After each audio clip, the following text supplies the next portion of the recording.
আসসালামু আলাইকুম। এসআই গ্রুপে আমি স্বাগতম আপনাদের। দেশ ও প্রবাস থেকে যারা আমার ভিডিওটি দেখতেছেন, সকলকে অভিনন্দন। এটা আমার আসলে একটা স্বপ্নের কৃষি প্রজেক্ট বলা যায়, এবং আমার যদি বলেন আবেগ, সব কিছুই আমার এখানে। আমার যে কর্মের স্পৃহা এবং আমার যে কর্মদক্ষতা আমি এখানে গড়ে তুলেছিলাম।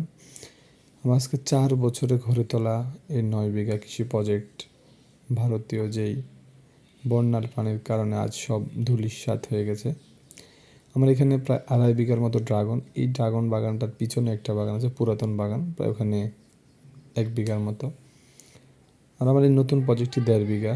সব মিলিয়ে আমার আসলে যে 2 বিঘা পেয়ারা, 1 বিঘা লেবু, 3 বিঘা কুল বা ফ্রিনিফেনি আখ, ভার্মি কম্পোস্ট মাসিক 5 থেকে 7 টন উৎপাদন।